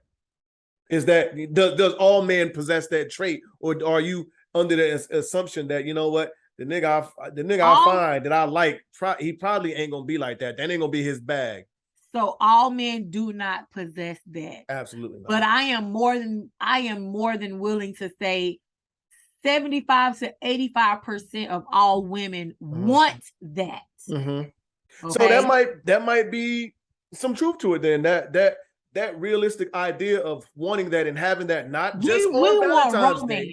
We want romance, and I'm almost willing to say that we want it the way we want it. So I should have asked, does you're gonna give it. So I should have asked, does the visual or the image of romance that TV and social media give us, that ain't necessarily true, or how it really is true. It is true. Shit like that really do happen, and but I feel like more romantic shit happen outside of social media. Okay, so the rare instances that happen. For instance, okay, there was a thing that was, I think it was last year, the year before. This guy, right? And I know you've seen it. he proposed to his woman, right? Mhm.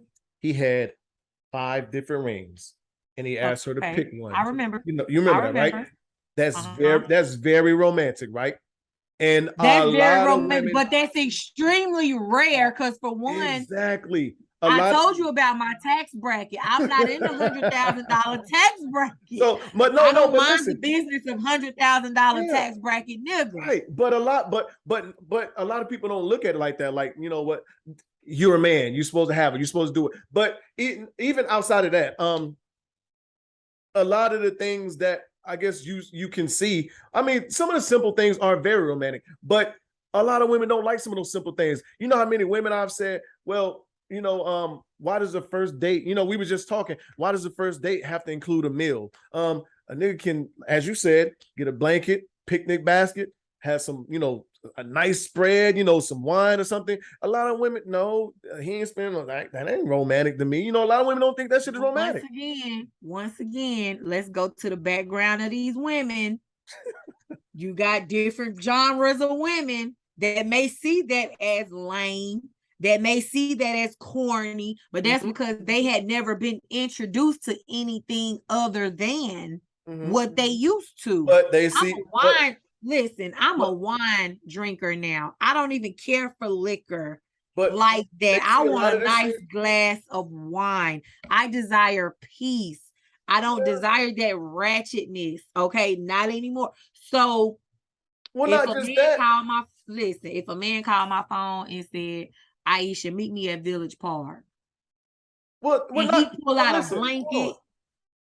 Not just that, but I mean a lot of the other stuff. So I'll take it down because the romantic thing, like it's kind of broad, but everything you see is romantic, and they're like, oh, I want that. Oh, I can't wait to find me a nigga that's just gonna say, hey, here's the tickets. Don't worry about packing a bag. How rare is that? That's extremely rare. Let me rephrase. So a lot of these things that you want to say are romantic that you see on TV and everything else that happened is very rare. But these are where the ideas. But that's only because a broad spectrum of men aren't romantic. They're rare, yes, but they're not impossible.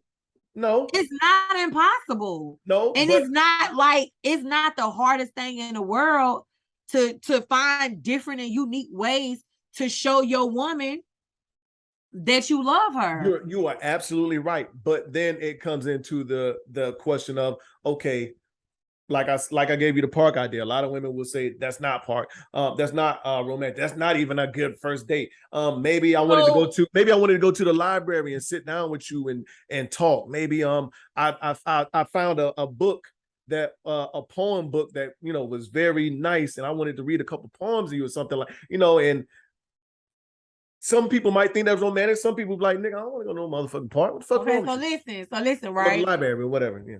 Your person. Mm-hmm. So I feel like that's the problem with a lot of relationships nowadays, because a lot of people are in relationships with people that they really don't even like.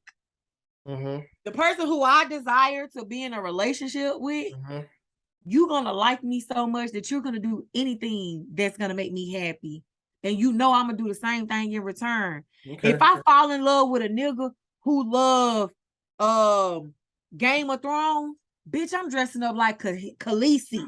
Okay, listen, because I love you. When you love somebody, your happiness is important, yes. But you are willing to do those embarrassing things as dressing up as these weird Halloween characters because your partner is into that shit. That's another poll that can be put up too. You know what I'm saying? Like, I just feel like when it comes to love and the happiness of your partner, there's nothing wrong with making little sacrifices. It's not. But so what if I express to my partner that I want, babe, I would love to walk into a hotel room and it's just laid out. If he do that for me, I would fucking melt like chocolate on a 90-degree summer day. You would, and a lot of women would. But Yeah, it all depends. It is rare. And it yes. definitely no. Well, it ain't really rare. It ain't rare, but you just hardly ever. It'll depend on the hotel too. The style of guy that I'm attracted to. It'll depend on the hotel. It depend on the hotel too. True. But his tax bracket. That's another poll too. That you can have. You can ask. Would you rather your first date be at a nice restaurant or a nice picnic? What's nice anymore? Because like, didn't you took someone axe throwing? I thought that was dope. Paintballing, I think that's dope. Yeah. Go-karts, fun shit can be a nice first date. And be and so you remember the axe throwing. So you remember the axe throwing idea and the story I told you about that shit. Like right. It was, so yeah. Once again, it all depends on the person that you're dating. So I feel like getting to know that person comes way before the actual first date. When y'all texting back and forth, talking on the phone back and forth, what exactly are you learning about this person? Because that's the time where y'all should learn little bits and pieces about the person, to where you can kind of properly plan the first date. I could be wrong. Yeah, but it all depends on how early or how soon that first date come too. True. All right. Next. Me, love. I'm not rich. You don't need money to be happy. Yeah, exactly. I would and I guess it was kind of a either or. So I would. But I feel like we can love each other so much that we could put our heads together and come up with a multi-million-dollar business idea. And get this money together. Mm-hmm. All right. So if you was the opposite sex for 24 hours, would you have sex? You goddamn right. I'm fucking the shit out of somebody. Quit playing with me. I'm standing in the mirror naked, doing that little back and forth shit y'all be doing. Listen, I'm doing all the things that I've been curious about. Okay, I'm doing in 24 hours. I'm fucking. I want some head. I'm doing all the weird shit I feel like the little boys be doing. I'm doing it all. A penis for 24 hours? Listen, I'm curious, and I'm getting all the answers that I need. I'm not. All of them. I'm not. You not fucking? Nope. Oh, okay. You not gonna play with the click? I might do that, but I don't want to be touched by no man. Because once that 24 hours change, once that 24 hours change, and I just hold on, but what about like toys? Insertable toys. Now that I may You're not playing fair, because if you're a female for 24 hours, you're not thinking about being with a man as being gay because you're a female. You're not. But if I don't know. So if I was just to, after that 24 hours and it came back to me, I thought about it. And I think it's more acceptable for, of course, a woman to, have been with another woman than it is for a man, to be like, But I'm not gonna see it as being gay. You ain't, but I definitely don't want to ever have to. Well, I was a woman for 24 hours. I had a dick in my mouth, or just nah, I can't do it. I can't do it. Nope. Okay. Nope. Well, I am. I ain't. And listen, I'm not even nowhere near attracted to women, but I'm fucking the shit out of somebody's daughter. I'm playing with my dick. I'm doing that whole little sideways where y'all be slapping it back and forth. I'm doing all the things with my penis, with my 24-hour penis. Okay, I'm doing all the things. Period. What's something non-sexual that turns you on? Ooh, a man with really clear, pretty skin. Okay. Oh my God, my baby daddy. It was something about his back. He didn't have no tattoos, no nothing. Mm-hmm. He had the prettiest fucking skin on his back. I mean, it was all over his body, but just pretty skin. And I don't discriminate on color. Uh-huh. Okay, I love me a chocolate covered hoe and a red bone. I don't discriminate on color. But if you got some really clear, pretty skin, mm-hmm. Oh my God, eyes. My first love had the prettiest hazel eyes I've ever seen in my life. And I love his fat ass to this day. He married now.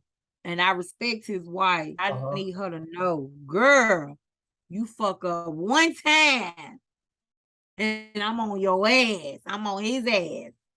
But yes, pretty skin, pretty eyes, and just a man confidence, the way he carry himself. Okay. If you carry yourself, like if you literally walk into the room and just you coming into the room demands everybody's attention. What's your name in here? No, it's an art. It's an art to that. And everybody didn't take art class in school. So no, it's an art to that. Yeah. I read this book on that actually. It's an art to that.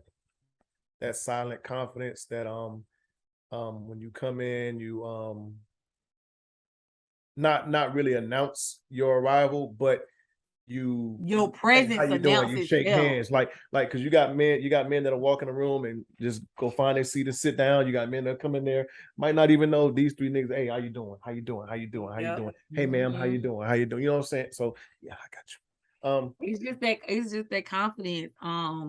But yeah, the number one thing for me is gonna be skin. Now, don't get me wrong, I love me a tattoo covered. Listen, I love somebody art. Okay, a man covered in tattoos will do it for me. Do you understand? But a man not covered in tattoos with some pretty skin, oh God Almighty, God Almighty, that'll do it. I think conversation for me. I think conversation for me, the way a woman presents, a conversation, like if she, can hold a conversation. Yeah, hold a conversation, but definitely hold a conversation and generate it and keep me engaged. And probably I think Drake said something about this too. If I can definitely like learn some things just by like listening to her talk, and she actually keeps me engaged in the conversation and makes me want to, continue on. That's definitely one.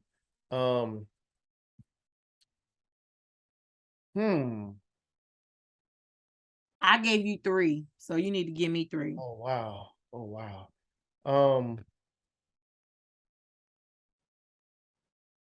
I like photogenic women.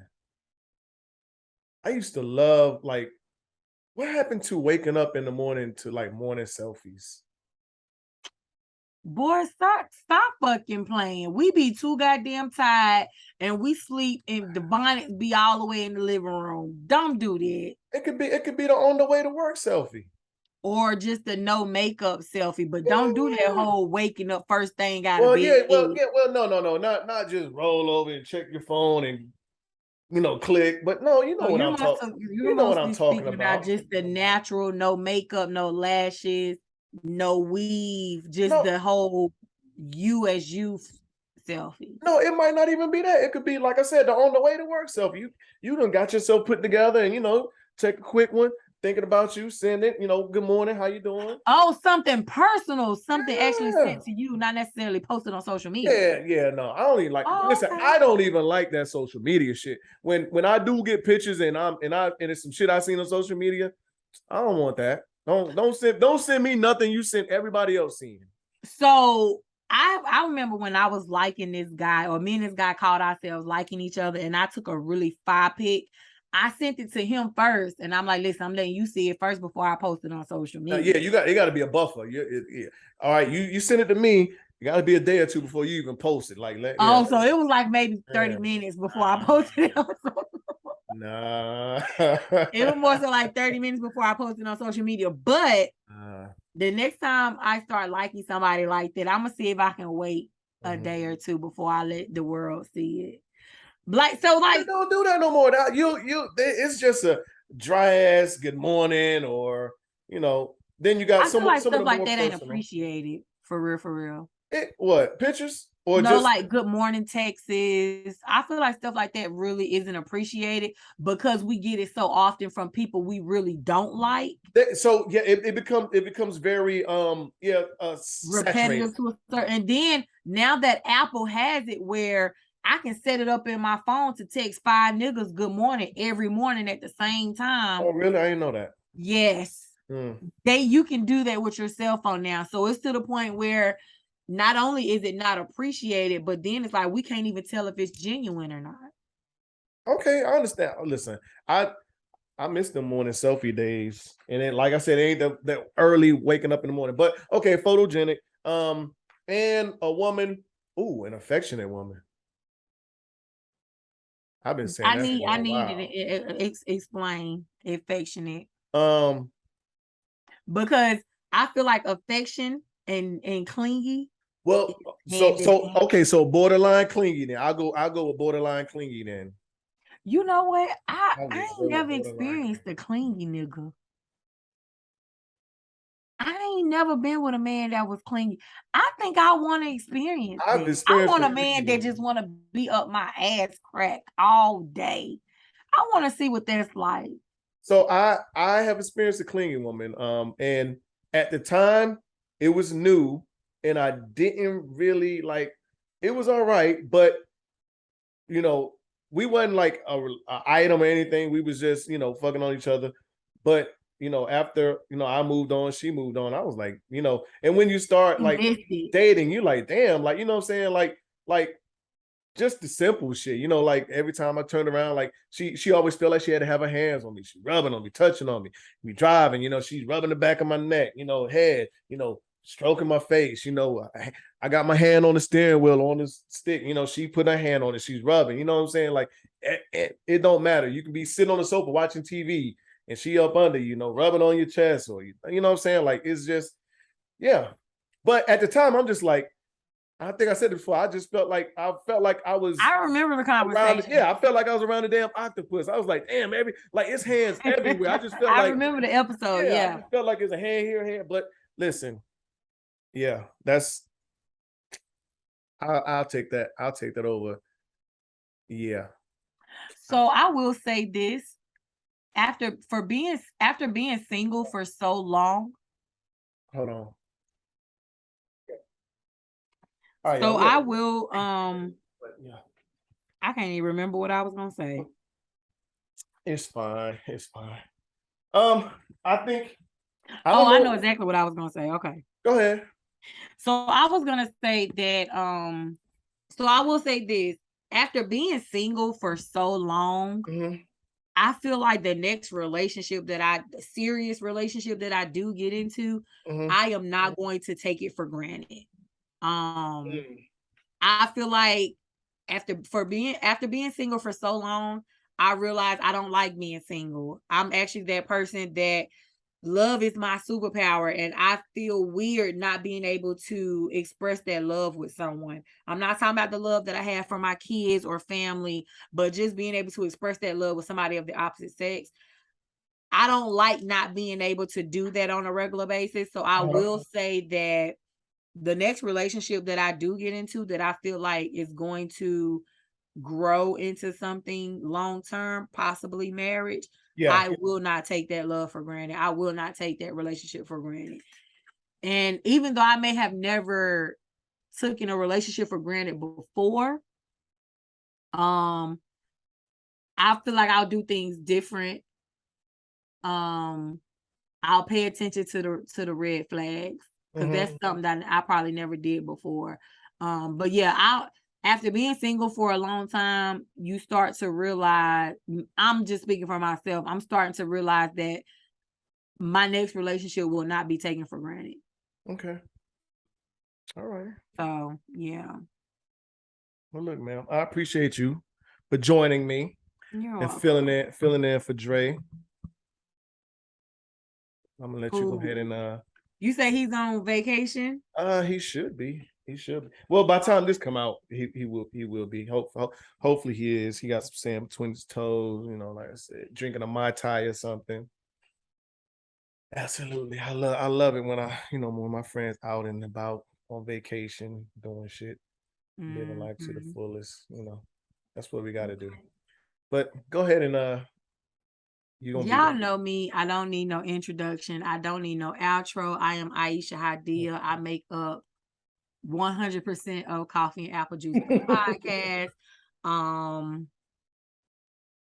episodes. I am trying to get back. I'm getting in the habit of podcasting. Y'all know I just been out in these streets this summer.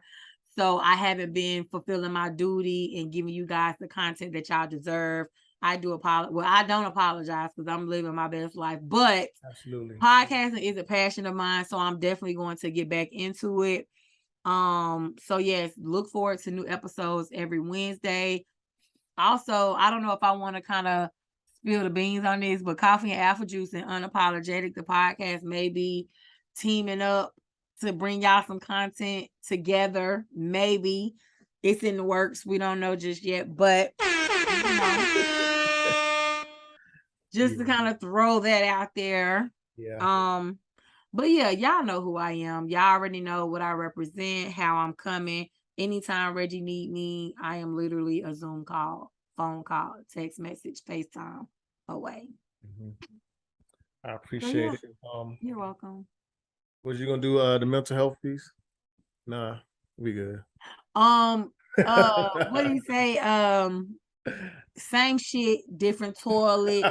Y'all know if y'all out here and y'all going through some things mentally, we are not subject matter experts, but y'all are more than welcome to hit us up. Me, myself, Aisha Hadia, Dre, NSG Nomad on Instagram, Reg Prime Minister. Yeah, just hit us up before y'all decide to ruin y'all lives or the lives of others. What else he be saying? We'll leave it with that. Okay. I'm terrible at, promoting and giving out socials and all that other stuff. I need to get better at that. Yeah. So you get better at it by just including it on the video. I think, well, it is up there for a brief minute, but you listen to it though. You don't watch, but it's up there. Maybe I need to start out for the audio. For audio, I need to start out with that. But yeah, and we have a lot of things that we have to work on regarding our promoting of our podcast. For those, listen, I'm in the struggle, ugly phase of my hair. So I've been wanting you to take that hat off all episodes. I think everybody, I said it earlier. For everybody that keeps messaging me, like, I've never seen you wear a hat this much. Me neither. Besides being in the Army, I'm not a hat person, but I do wear them here and there. But for the last 2 weeks, last week, definitely I've been in a hat every day almost. But yeah, I'm not taking it off yet, Aisha. But yeah, listen, yesterday is history, tomorrow's a mystery, today is a gift. That's why it's called the present.